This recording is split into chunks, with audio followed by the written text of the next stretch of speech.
রয়েছে contribution of Bengali Muslims in medical science, engineering technology and natural sciences. গত বছর আমাদের অন্য টপিক ছিল, এবছর আমাদের স্পেশালি এটার উপর ফোকাস করা হয়েছে যে সায়েন্স এবং ইঞ্জিনিয়ারিং এটা আমাদের বরাবরই আমরা আলোচনা করি না, এটা আলোচনার যাতে উঠে আসে সেই কারণে আমরা রাউন্ড টেবিল ডিসকাশনটা করা। এই সেশনটা চেয়ার করবেন doctor Harun Al Rashid, associate professor, department of chemistry, Aliah university.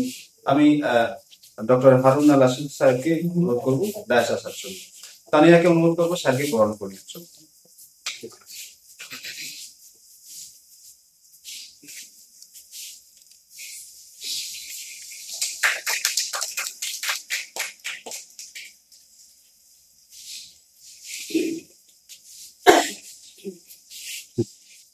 Over to you, sir.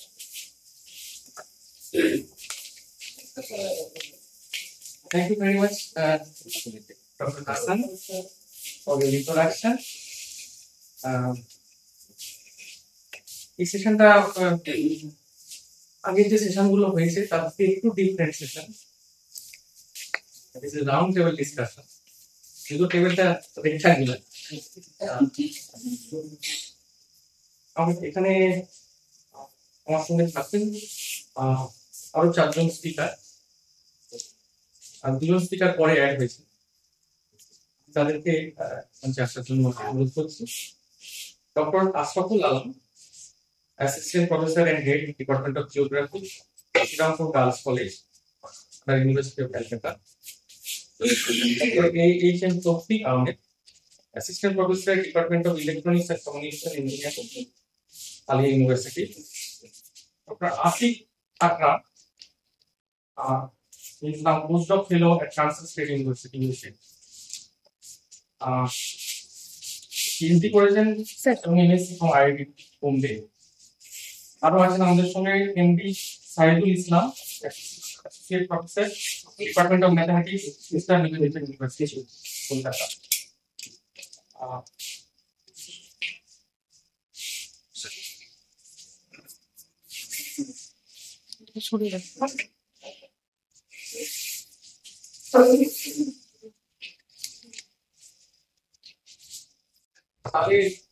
History of science হয়তো কিছুটা সাউথ ইস্ট এশিয়ার হিস্ট্রি অফ সায়েন্সটা কিছুটা ন্যারেটিভটা বদলাতে পারে। যাই আমাদের আলোচনা পর্ব শুরু করব। প্রথমে সেশন সময়টা একটু কম, সেই জন্য আমি ডিটেল ইন্ট্রোডাকশনে যাচ্ছি না। প্রথমে আমি ডক্টর আশরাফুল আলমকে কিছু বলার জন্য প্রথমে রিকোয়েস্ট করবো। প্রথমে আমি যে স্ক্রিনটা বলে আলোচনাটা, প্রথমে 5 মিনিট করে প্রত্যেকটা স্পিকার বলবেন, বাকি নালিশ বলবেন, তারপরে ওপেন হয়ে যাবে সেশন, মানে টেবিল। প্রথমে আমরা ব্যক্তিগত তাদের ভিউ আমরা জেনে নেব, তারপরে আমরা আলোচনা। আজকে যে টপিক সেটা হচ্ছে contribution of Muslim people in our medical science, general science, natural science and the social science also. তো আমি এখানে ওই টপিকের ভিতরে ঢোকার আগে দুই একটা জিনিস টাচ করতে চাই যে আমরা এই টপিকটা কেন সিলেক্ট করলাম বা কেন করবো। আলোচনা করার উদ্দেশ্য স্যার অনেকটা বলে দিলেন, তারপরে আমি বলছি আমাদের কিছু মিসপারসেপশন আছে, যে পারসেপশন গুলো সোসাইটিতে প্রতিনিয়ত ঘুরে বেড়াচ্ছে। যেটা হচ্ছে আমরা বেঙ্গলি মুসলিম পিপলস আর বেসিক্যালি আউটসাইডার, মানে আমরা বাইরে থেকে এসেছি। আমাদের একটা মিস ইন্টারপ্রেট করা হয় যে আমরা মাইগ্রেট ফ্রম আদার্স প্লেস। তো এর সপক্ষে অনেকগুলো রিলেভেন্ট রিভিউ আছে বা লিটারেচার আছে, যেমন রিসার্চ বলেছিলেন তার স্টাডিতে যে আমরা basically we have the own culture, এবং আয়েশা জামাল উনি আইডেন্টিফাই করেছিলেন যে Muslim communities of the West Bengal আর ত্রিপুরা's Bengali Muslims have their own identity, own culture, own traditions. We are not the basically Longi Bahini, so we have another culture also. এবং আমরা মুসলিম মানেই idea সবাই চলে আসে যে মুসলিমরা বেসিক্যালি ব্যাকওয়ার্ড কমিউনিটি, এরা এডুকেশন সম্পর্কে কোনো নলেজ নেই, মডার্ন এডুকেশন সম্পর্কে কোনো আইডিয়া নেই। They are basically belong from the madrasa education, but আমাদের স্টাডি বলছে at present time NFS data বলছে যে মুসলিম পিপলস এর এডুকেশন গ্র্যাজুয়ালি ইনক্রিজ করছে। তারও রিলেভেন্ট আমরা অনেকগুলো ডেটা পেয়ে থাকি। তার ছোটটা আমি যেটা বলছি যে ওয়েস্ট বেঙ্গল পার্সপেক্টিভে যদি আমি স্টাডি করে দেখি, তাহলে আগের যে আমাদের হায়ার এডুকেশন এনরোলমেন্ট ছিল সেটা নন মুসলিম এবং মুসলিম এনরোলমেন্ট দুটোই মোটামুটি নিয়ে একটু সেম। তার মানে আমরা একটা সময় আমরা প্রেজেন্ট টাইম প্রায় 5টা জেনারেশন পিছিয়ে ছিলাম, সেখান থেকে স্টাডি শুরু করেছি, সেখান থেকে দৌড়ানো শুরু করেছি, এখন আমরা মেইন স্ট্রিমের সঙ্গে প্রায় প্যারালাল রান করার চেষ্টা করছি। So this is our achievement, but আমাদের অনেকগুলো ব্যাকওয়ার্ডনেস রয়েছে। ইন দ্যাট পার্সপেক্টিভ আমরা শুধু বিভিন্ন ধরনের কাজকর্ম বা ইঞ্জিনিয়ারিং সায়েন্স ফিল্ডের গবেষণা অ্যাজ ওয়েল অ্যাজ আমাদের লিটারেচারও আমরা অনেকটা এগিয়ে গেছি। যেমন জয়া হাসান ইকু মেনন বলেছেন মুসলিম ওমেন্স প্রোগ্রেস বা প্রোগ্রেসটাকে নিয়ে আমরা যেটা এক্সপ্লেন করার চেষ্টা করি সমাজের সামনে, সেটা একটা ভুল ধারণা। এবং এর মধ্যে আমরা দেখেছি যে বেঙ্গলি মুসলিমরা আমাদের হিস্টোরিক্যালি যেমন একটি রোল প্লে করছে, অ্যাট প্রেজেন্ট টাইমও বেঙ্গলি মুসলিমরা আমাদের সোসাইটিকে এগিয়ে নেওয়ার জন্য হেল্প করছে। অনেক লিটারেচার রয়েছে। ইন পার্সপেক্টিভ আমরা দেখেছি যে ম্যাক্সিমাম অফ দ্য কেসে যখন দেখি যে কোনো একজন আটক হয় বা কোনো ধরনের ডকুমেন্টেশন প্রবলেমের জন্য আটকে যায়, যেমন আমি আসামের এক্সাম্পল বলি, যে আসাম থেকে যদি কোনো মুসলিম জিজ্ঞাসা করা হয় যে তোমার নাম কি, নাম শোনার পরে জিজ্ঞাসা করে যে are you Muslim, are you Miya আর বেঙ্গল, ইট মিনস মুসলিম মানে হচ্ছে তারা হচ্ছে বাংলাদেশি, মিয়া কমিউনিটি, এন্ড যারা বাংলায় কথা বলে তারা বেসিক্যালি হচ্ছে হিন্দু পিপলস। মানে বাঙালি যে মুসলিম হতে পারে সেটা তারা কনসিডার করে না, বাট সেটার প্রুফ করার জন্য অনেক ডকুমেন্টস লিটারেচার রয়েছে। আমি কথা বলবো কয়েকজন বড় বড় সায়েন্টিস্ট ইন দ্য সেন্স হচ্ছে আমাদের ওয়েস্ট বেঙ্গলে কিছু ধরনের যারা রিসার্চ করে গবেষণা করে, বেশিরভাগ আলিয়া ইউনিভার্সিটি রয়েছে।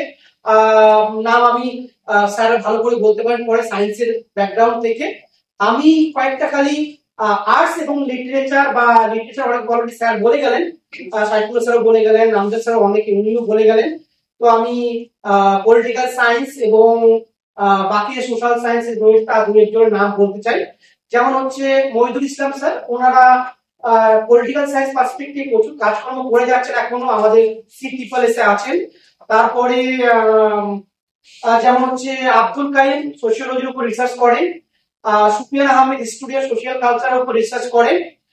এবার আমি আসি একটু আমার ফিল্ডে, যেহেতু আমার ন্যাচারাল সায়েন্স রিলেটেড মিটিং হচ্ছে হিউম্যানিটিস এবং social science combined, geography, GIS, remote sensing এবং কিছু এগ্রিকালচার পার্সপেক্টিভে। সেখানে আমরা কয়েকজন নাম না বললেই নয়, ওয়েস্ট বেঙ্গল পার্সপেক্টিভে বেঙ্গলি মুসলিমের পার্সপেক্টিভে নাম বলতে গেলে আমাদের ইয়ং জেনারেশনে কিছু জিওগ্রাফার্স এবং সোশ্যাল সায়েন্টিস্টের নাম বলতে, যেমন আজরাউল ইসলাম স্যার, উনি হচ্ছে আলিয়া ইউনিভার্সিটি, নজরুল ইসলাম স্যার, উনি হচ্ছেন পঞ্চগড় ইউনিভার্সিটি, মেহবুব শাহানা এবং আমাদেরই ব্যাচমেট ছিল, এখনো ও ম্যানচেস্টার ইউনিভার্সিটিতে পিএইচডি মানে রিসার্চ করছে এবং ফ্যাকাল্টি হিসেবে কাজ করছে। সুফিয়া রহমান, শুধু ছেলেরাই নয় মেয়েরাও এগিয়ে আছে। এবার আমরা যদি এনাদের কাজকর্মগুলোকে একটু অ্যানালাইসিস করি তাহলে দেখবো ওয়ার্ল্ড নোবেলিস্টরা যেখানে পাবলিশ করে কাজকর্ম করে, আজকে যারা নোবেল পেয়েছে বা ইন ফিউচারে পাবে, যারা রিসার্চ করে যাচ্ছে, সেই ক্যাটাগরির রিসার্চ কিন্তু আমাদের ওয়েস্ট বেঙ্গলের মুসলিম পিপুলরা করছে, বেঙ্গলি মুসলিমরা করছে, কিন্তু আমাদের সেখানে আমরা নিজেরাই সেটাকে রিকগনাইজ করতে চাই না। এটা একটা, এই পয়েন্টটা আমি একটু পরে আসবো সেই পয়েন্টটা। তার আগে আমি ছোট্ট গ্রাফ, এটা কালকে সোশ্যাল মিডিয়া থেকে নিয়েছিলাম, স্টাডি দ্বারা তৈরি করেছিল। তো সেখানে দেখেছিলাম যে percentage of Muslim peoples in different institution. আমি এটাকে দিয়েছি কারণটা হচ্ছে কি, যে মুসলিম কন্ট্রিবিউশন যেমন আমরা আলোচনা করছি, সেহেতু আমাদেরও, আমরা যারা সাকসেস হয়েছে অনেকেই অনেক ভালো ভালো জায়গায় রয়েছে, তাদেরও একটু সহযোগিতা খুব দরকার ওনাদেরও। কারণ আমরা যে ইনস্টিটিউশন গুলোতে lack of Islam Muslim peoples as a assistant professor, as a researcher আমরা পাচ্ছি, তার কারণ হচ্ছে আমরা সেই বীজটা বপন করতেই পারছি না। কেমন ছোট এক্সাম্পল বলছি, যখন আমি যে আলিয়াকে সার্ভে করে দেখি তাহলে দেখবো আলিয়া একটা এমন ইনস্টিটিউশন যেখানে মুসলিম পিপুলসরা, স্টুডেন্টরা এসে তার রিসার্চ করার একটা জায়গা পায়, কিন্তু আমরা এমন একটা সিচুয়েশনে দাঁড়িয়ে রয়েছি, আমরা সেলফ সেন্ট্রিক এতটাই, যখন একজন অন্য স্কলার আসে তখন আইডেন্টিফাই করার চেষ্টা করি, ডিফারেন্সিয়েট করার চেষ্টা করি যে ওই মুসলিম কমিউনিটি ওই স্কলারটাকে যদি নিই তাহলে আমার আপগ্রেডেশনটা হবে না, আমার সেই পেপারটাই পাবো না। তার থেকে যদি আমি নন মুসলিম বা ভালো ব্যাকগ্রাউন্ডের স্টুডেন্টকে নিয়ে আসি তাহলে সে ভালো প্রোডাক্টিভিটি দিবে আমাকে, ফলে সেখানে আমারও ইনক্রিমেন্ট হবে, আমারও কাজ হবে।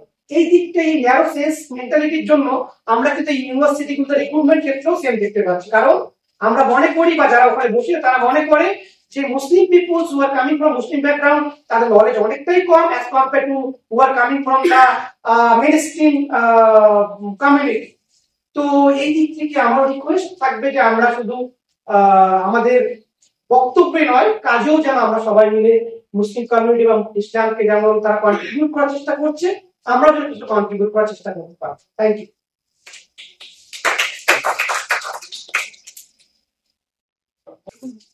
Okay, good afternoon. Assalamu alaikum all of you. So, I'm honored and being grateful. Thanks to the organizer for inviting me to be present in this roundtable discussion related to the contribution of Muslims in medical science, engineering, technology, and natural science. So, thanks to Dr. Alam, উনি অনেকটাই ব্যাপারটা বলেছেন। So, Bengali Muslim people around actually we are like we make up around 27% of the state demographic. Historically and socially, if we look back, this community has faced educational, socio-economic, and structural challenges, because of which have affected the representation in higher education, research, and professional studies, such as basically the medical science and engineering technology, all this. So, Dr. Halam has already discussed about all these things. Now, as actually the topic starts with this medical science, so I want to put some light on that. So, let's talk about actually what are the socio-economical background, if you see, actually, socio-educational background, if you see, what are the challenges for faced. I have just noted down some of the points, so let me discuss one by one. The number one is that limited access to quality schooling. That is one of the primary things. Followed by economical hardship, which prevented the higher education further. Then the lack of exposure to science and research culture, and then fewer role models exclusively from our community in scientific fields. So as a result, basically the enrollment and representation in medical science, engineering, and technology was a bit lesser. It was the lower side, but from 1990 onwards. Basically, if you see the 1990 onwards, there basically we have seen a significant growth. Not significant, but almost it's like towards the upper side, and actually which can be represented as a contemporary improvements from 1990 onwards. And as for the if we go towards the recent data and surveys, which indicate that increasing literacy rate among the Muslim youth, significant growth in the female education in STEM, a sharp rise in MBBS, PDS, and engineering admissions from the community, and the most important reason behind that is whatever the last point I have talked about: expansion of the community-based educational institution. Community-based educational institution, and actually, if we don't acknowledge in West Bengal, if we are talking about the Bengali Muslimization. If we don't acknowledge the contribution of Al-Amin Mission, institutes like Al-Amin Mission, Azad Academy, then this report or this will not be completed. So today, basically, if we see we are talking about the medical science, then if we start from the scratch. The thing is that a student, he has to pass to take a admission in a medical college. He has to pass the NEET, NEET NEET. Right. So maybe Bengali that greater NEET qualification rates, that is also very significant or that's an important factor. So this what I've already said, that the community run institutions such as this Al-Amin Mission, Azad Academy, they have played a decisive role. So if you take the data like around more than 472 students, if you take the data of 2025 of Al-Amin Mission, around 472 students scored more than 500 marks in NEET. So more than 500 marks means somehow actually they are eligible to take admission in the BDS and the medical college. Among them, few students are there who have secured rank like 240, All India rank EIR 240, 330, and it's very good for them, so they can take admission in PGMR, AIMS, this kind of institution. And these institutions, they have produced more than around 5,000, close to 7,000 doctors actually, who have already graduated and still they are basically studying. So this in this basically today we see that Bengali Muslims they are serving as a physician specialist across many public and private hospitals in Kolkata and in surrounding districts. So this growing number of Bengali Muslim doctors, they contribute to the strengthening rural healthcare, increasing availability of medical professionals in underserved districts, improve socio-economic mobility among the poor families, building the future pipelines for the medical related research. So if we basically, as I've talked about that many Bengali physicians, Muslim Bengali physicians, they are working in public and private setup hospitals in Kolkata and across the districts. There are few notable doctors actually. We can tell their names. Some of them are like Dr. Aftab Khan. He is the senior interventional cardiologist connected with the Apollo hospitals. And I just want to tell one thing, kind of breaking news. Like he treated Mr. Shourab Ganguly when he was, like he had an attack. So in that he had to, he had to undergo through the angioplasty. So during that, the medical team which was formed, actually Dr. Aftab Khan, being a Bengali Muslim doctor, he was the leading figure. He was the leading figure. Then many of them actually, because the things like actually, many things are like under documented. So we can talk about Dr. Rosina Ahmed. He is a senior oncologist, senior oncosurgeon, practicing at TMC Tata Medical Center, Kolkata. So there are actually many of them, but there are few challenges as well. Actually, we can see the challenges. What are the challenges? Challenges are that the medical researchers from the community are very limited. The research output is very poor. Low presence in the super specialty fields. So although actually we can see some physicians that they're working in private and public setup in Kolkata and surrounding districts, but if you see the super specialty, like today is the era of super specialty, correct? DM and CH. So that ratio is very poor. And financial, there are all the other challenges like financial strength during the medical education, lack of exposure to research methodology and publication opportunities. So I just want to say one thing about this first point, like the medical researchers from the community are very limited. This one itself a problem. I would say a problem. This is the whatever I have actually searched out, like the medical Bengali Muslim community is a very small part. I mean, within the doctor fraternity, the medical research output in West Bengal itself is pretty low. There might be many reasons, but what I've thought about like that, first of all, the poor research infrastructure, that might be one thing. And the thing is that number two is the huge patient load. Because Kolkata is a medical hub of the entire Eastern India. The many people from the northeastern region, they're coming for the treatment, along with some of the people that are coming from Bangladesh or neighboring countries. So the huge patient load and the lack of premier research facilities, these are the main two reasons I can note it down for the endocrinologist Dr. Hamadur Rahman. উনি বর্তমানে medical super speciality হসপিটালের সঙ্গে আছেন। উনি being a Muslim doctor from the BHU, উনি MD করেছেন এবং BHU মতো জায়গা থেকে he was the gold medalist, is a matter pride for us really. And তারপরে উনি ডিএম করেছেন কিন্তু এইমস দিল্লি থেকে, endocrinologist থেকে। এখন বর্তমানে উনি as a consultant is working is attach to medical super speciality hospital. So এরকম আছেন অনেকে, এবং অনেকে এরকম আমি যেটা বললাম একটা খুব টাইম কনজিউমিং ব্যাপার এটা। So pipeline অনেকে আছেন, so down the line 15 years 20 years we can see this. So এবারে আমি একটু আসি ইঞ্জিনিয়ারিংটা ইঞ্জিনিয়ারিং এ there are in the last 20 years with the mass expansion of engineering colleges in West Bengal, the participation rate has sustainably substantially has been increased, and we can see that many Bengali Muslim community from the Bengali Muslim community there are many Muslim engineers that contribute to the engineering fields such as IT software, infrastructure construction projects, public works department, Middle Eastern engineering industries. And then there are also some limitations. we can see that low startup density in the community. So actually the startup penetration that ratio is very less. Again, actually, the research publications in engineering journals and filing patents that are also very, very limited. Sam has already talked about the natural sciences. In the recent years, there has been growth in the Bengali Muslim enrollment in many natural science subjects like physics, chemistry, mathematics, all this.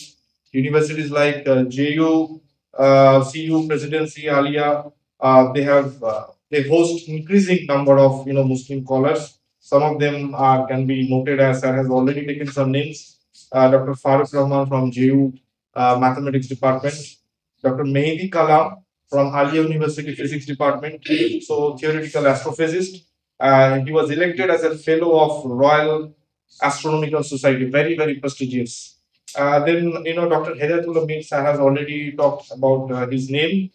He works in the chemistry department of Alia University. And the thing is that it's a matter of pride for our entire Alia teachers, fraternity, that he worked with the Nobel Prize winner of this year, chemistry, Professor Susumu Kitagawa, who is the Nobel Prize winner of 2025. So his Nobel laureate was his postdoctoral supervisor. Even Dr. Harun also, he has worked with some veteran figure, during his tenure. I mean, when he worked in SN Bose National Center for Basic Science. So these are the things. There are some, he talked about the Anjarul Islam. So recently, actually, he has got the Alexander von Humboldt, prestigious fellowship for pursuing his postdoctoral research in Germany. So it's a very matter of pride for us. Now there is social and economic some impact. I will talk about it. That basically, what its contribution. So I am coming towards the conclusion. The contribution includes breaking the poverty cycles of thousands of Muslim families. Many of them come from a first generation learner family, raising the overall STEM, science, technology, engineering, medical participation. Especially, we can see in the long run that trajectory of Bengali Muslims in STEM is really upward moving. The next decade may bring more PhD scholars, more participation in IITs, NITs, more involvement in the national projects, and more higher female representative in the state area. Okay, so with that note, I will conclude for time being. So thank you for listening. সময় কথাটা মাথায় রাখতে next আমি doctor Asif আকরাম। আমি দুজন ব্যক্তিত্বকে নিয়ে বলবো, বাঙালি মুসলিম বিজ্ঞানী। একজনের জন্ম হয়েছিল বিংশ শতকের প্রথমার্ধে, আর একজন বিংশ শতকের দ্বিতীয়। প্রথম যে বিজ্ঞানী, আমি বিজ্ঞানীদের কথা কেন বলছি, এক্ষুনি আলোচনা এলো যে রোল মডেল আমাদের জন্য রোল মডেল আছেন, কিন্তু আমরা তাদের সম্পর্কে জানি। সেই জানানোর কাজটা আমাদেরকে আজকে থেকেই শুরু করতে হবে। তবে দুজন বিজ্ঞানীর সাথে আপনাদের পরিচয় করি, এবং তারাও যে ইসলামোফোবিয়ার শিকার হয়েছিলেন এবং তাদের আইডেন্টিটি যে পাথেয় হয়ে উঠেছিল। কখনো কখনো তাদের আইডেন্টিটি তাদেরকে ইন্সপিরেশনও দিয়েছে, মোটিভেশনও করেছে, আবার তাদের আইডেন্টিটির জন্য তারা অনেক জায়গায় ধাক্কাও পেয়েছে। সেই গল্পগুলো আমি একটুখানি ছোট্ট। প্রথম যে বিজ্ঞানীর কথা আমি বলবো, কুদরতি খুদা। ওনার জন্ম 1900 সালে। জন্মের তারিখ নিয়ে মতান্তর রয়েছে, ওনার জন্ম হলো 1900 সালে। ওনার একটা ইন্টারেস্টিং গল্প আছে। উনি তখনকার দিনে যারা ভালো স্টুডেন্ট হতো, এবং এখনো তার প্রেসিডেন্সিতে গিয়ে পড়ে, আমরা জানি আন্ডার গ্রাজুয়েট প্রেসিডেন্সিতে পড়ে, বিশেষ করে সায়েন্সের জন্য। তিনি ম্যাট্রিক পাস করে প্রেসিডেন্সিতে ভর্তি হন এবং 1925 সালে রসায়নে এমএসসি পাস করেন। এখানে একটি ঘটনায় তিনি খুব ব্যথিত। ঘটনাটি হলো, রেজাল্ট বের হওয়ার সময় তার সহপাঠী অশোক সেন তাকে জানান, তুমি প্রথম বিভাগে প্রথম হয়েছ, ফার্স্ট ক্লাস পাস। এবং আমরা জানি যে তখনকার দিনে ক্যালকাটা ইউনিভার্সিটিতে ফার্স্ট ক্লাস পাসকে বিশাল গুরুত্ব দেওয়া হতো। গোল্ড মেডালিস্ট যারা, মেঘনাথ সাহা থেকে শুরু করে অনেক বিজ্ঞানীর কথা জানি, যারা ফার্স্ট ক্লাস ফার্স্ট হতেন, এবং গোল্ড মেডালিস্ট হওয়াটা একটা বিশাল বড় সম্মানের জিনিস। তিনি ফার্স্ট ক্লাস ফার্স্ট হয়েছিলেন, গোল্ড মেডালিস্ট হয়েছিলেন। কিন্তু পরে তিনি জানতে পারছেন যে তার থেকে 100 নম্বর কম পাওয়া এক সহপাঠীকে প্রথম করার চেষ্টা হচ্ছে, এবং এটার শিকার কিন্তু আমরাও হয়েছি কোথাও না। যদি যখন আমরা স্কুলে বা কলেজে আমরা ফার্স্ট হয়েছি, কখনো কখনো আমরা দেখেছি যে কখনো কখনো আমরা নাম্বারের শিকার হয়েছি, যেখানে আমাদেরকে কম নাম্বার দেওয়ার চেষ্টা করা হয়েছে বা কোনোভাবে আমাদেরকে পেছনে ফেলার চেষ্টা করা হয়েছে। সো কিন্তু প্রফুল্লচন্দ্র রায় কিন্তু আমাদের বিজ্ঞানী, আমরা জানি রসায়নবিদ প্রফুল্লচন্দ্র রায়, উনি কিন্তু এটাতে রোক লাগানোর চেষ্টা করেছিলেন এবং তখন বৃত্তি দেওয়া, যারা ফার্স্ট ক্লাস ফার্স্ট হতো তারা বৃত্তি পেত এবং তারা কি বিদেশে পড়ার একটা সুযোগ, উনি উনি কিন্তু সেই বৃত্তিটাও পান।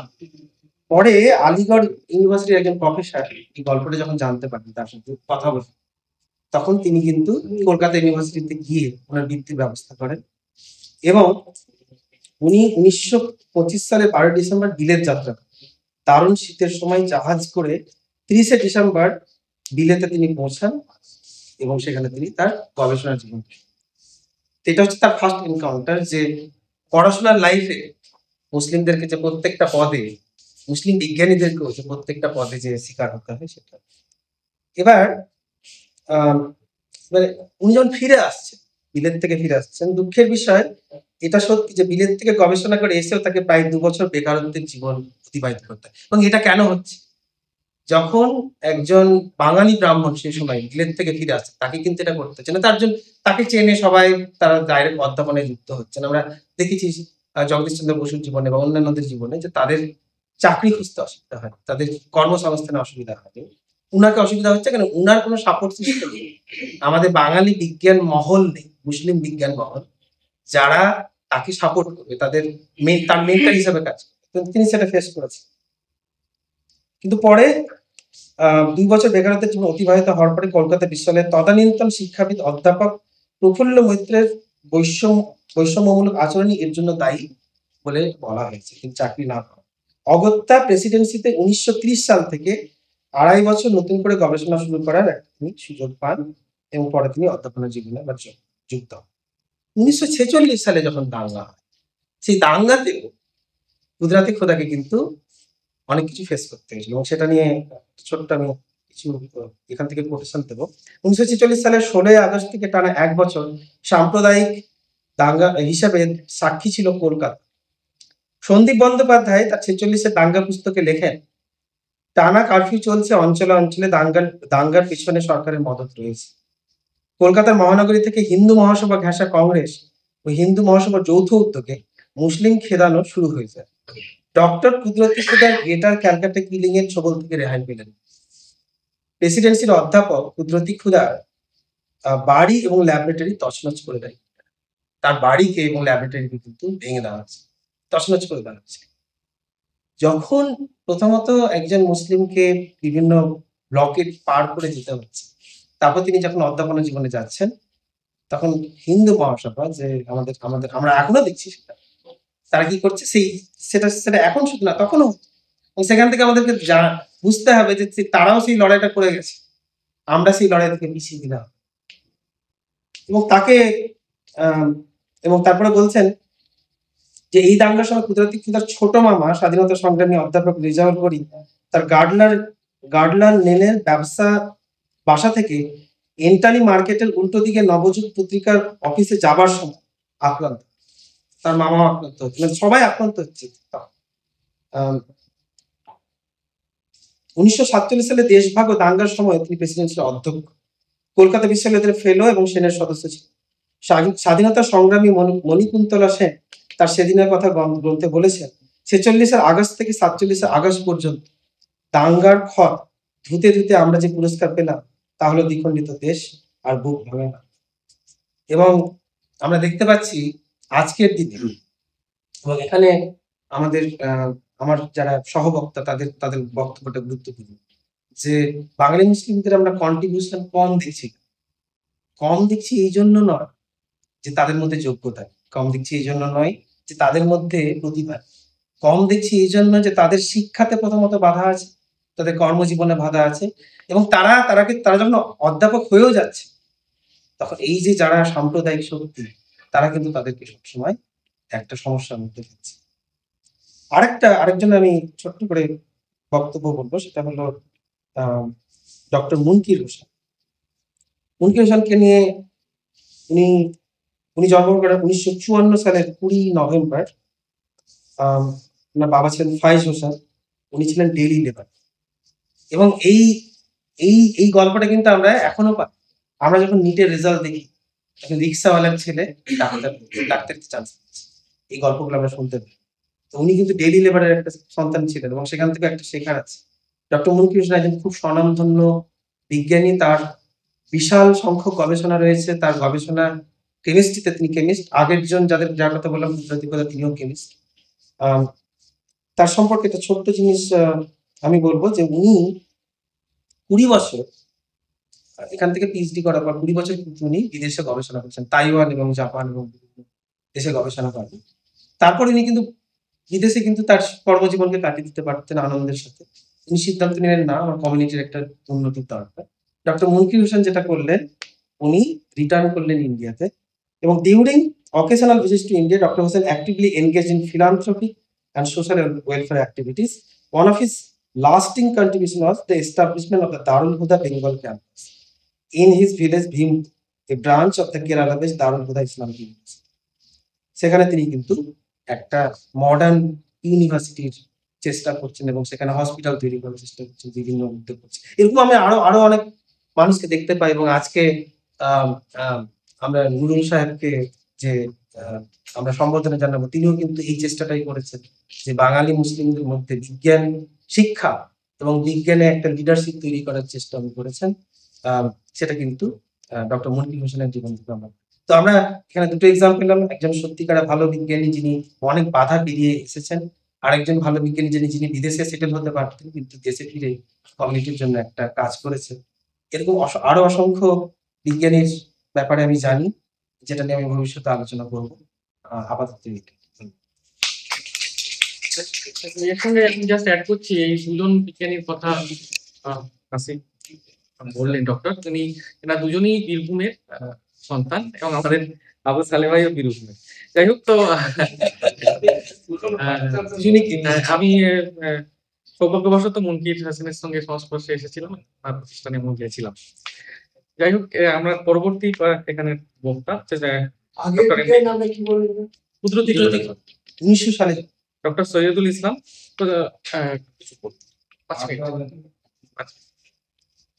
আসসালামু আলাইকুম। সময় অনেক সংক্ষেপ, আমাদের এরপরে একটা বড় প্রোগ্রাম আছে, তো একটা ডিলেতে চলছি। আমি আর বিস্তারিত বর্ণনা দিচ্ছি না বা ইতিহাস বেশি আমি চর্চা করছি না। আসিফ ভাই খুব সুন্দরভাবে দুজন বিজ্ঞানী প্রসঙ্গ তুলে ধরেছেন। এছাড়াও আমাদের মধ্যে আরো অনেক বিজ্ঞানী আছে। আমি যেমন একজনের নাম জানি, খান বাহাদুর হাসানুল্লাহ। এরকম বহু বিজ্ঞানী তারা ছিলেন। দেশভাগের পরে অনেকেই চলে গেছে। কিন্তু আমি বর্তমান পরিস্থিতি নিয়ে একটুখানি জাস্ট আলোকপাত করতে চাইছি। বর্তমানে আমাদের পিপল, ইয়াং জেনারেশনের মধ্যে এই সায়েন্টিফিক কি কন্ট্রিবিউশন আছে আমাদের কমিউনিটিতে, সেটা যদি আমরা দেখি, আমার ব্যক্তিগত অভিজ্ঞতা থেকে যখন আমরা উচ্চ মাধ্যমিক পাশ করে বেরোই আলামিন মিশন থেকে,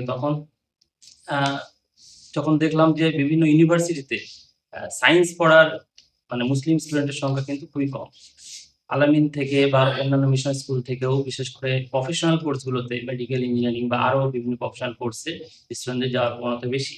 কিন্তু আমি যখন যাদবপুর ইউনিভার্সিটি যখন ভর্তি হলাম 2008 সালে, তখন দেখলাম আমার ডিপার্টমেন্টে আমি একা মুসলিম। তো এরকম ভাবে খুব কম স্টুডেন্ট তখন কিন্তু পড়ছে। এবং ইউনিভার্সিটিগুলোতে যদি আমরা প্রফেসরদের চিত্র দেখি, বিজ্ঞান বিভাগগুলোতে, সেখানেও কিন্তু খুবই নগণ্য সংখ্যা। ক্যালকাটা, যাদবপুর, প্রেসিডেন্সি, এরকম বিভিন্ন বিশ্ববিদ্যালয়গুলোতে।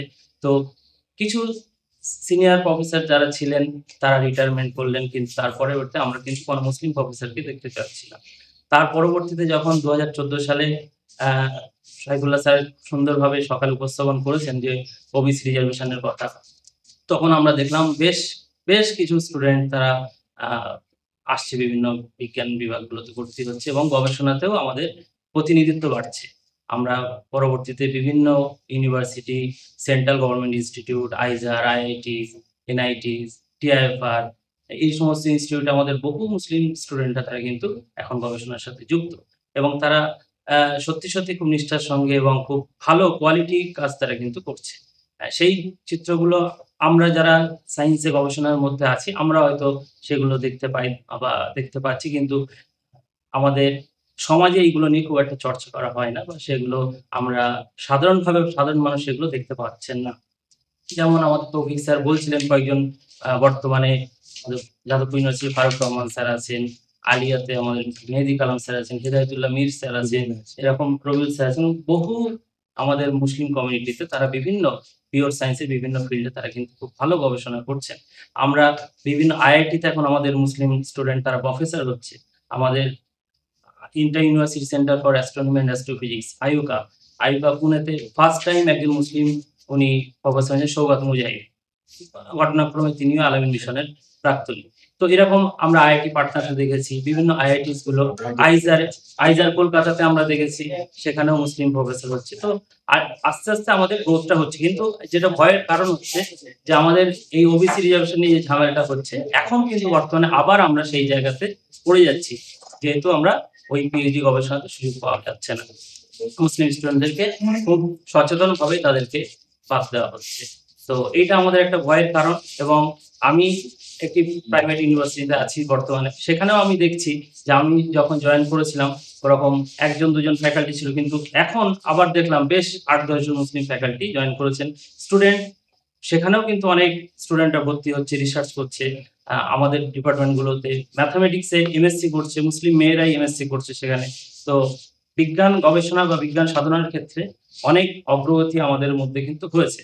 সেটাও খুব নিঃশব্দভাবে হয়েছে। আমরা যেভাবে অন্য ফিল্ডগুলোতে প্রচারের আলোয় আসে, এটাও হয়তো সেভাবে প্রচারের আলোয় আসেনি।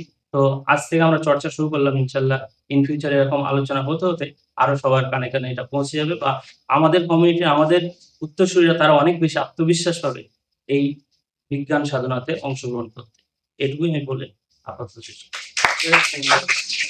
শেষ করার আগে আমি জাস্ট একটু কনক্লুড করছি, মানে বক্তব্যে কনক্লুড করছি না, কারণ দুজন স্পিকার প্রেজেন্ট সিচুয়েশন নিয়ে কথা বলেছেন। 3জন স্পিকার, আমাদের ডক্টর আসিফ, তিনি পুরনো বিজ্ঞানী, মোটিভেশন রোল মডেল হতে পারে, তার কথা বলেছেন। তবে আমি আর কয়েকটা নাম না বললে যেন একটা হয়ে যাচ্ছে। মেডিকেল সায়েন্সে ডক্টর রফিউদ্দিন আহমেদ, যাকে ফাদার অফ ডেন্টিস্ট্রি বলা হয়, মানে তার নামে বিদেশ থেকে মেডিকেল ডেন্টাল পাস করার পরে আইওয়া স্টেট ইউনিভার্সিটি ইউএসএ থেকে উনি এখানে মেডিকেল কলেজ, প্রথম ডেন্টাল কলেজ প্রতিষ্ঠা করেন। তো ওনার একটা কন্ট্রিবিউশন, এবং উনি অনেক নতুন ইনভেস্টিগেশন অফ ওরাল ক্যান্সার এবং কিছু উনি তখন কাজ করে গেছিলেন, এবং আন্তর্জাতিক গবেষণা পত্রে সেগুলো ছাপাতে পেরেছিলেন। কুদরতি খোদার নাম এসে গেছে।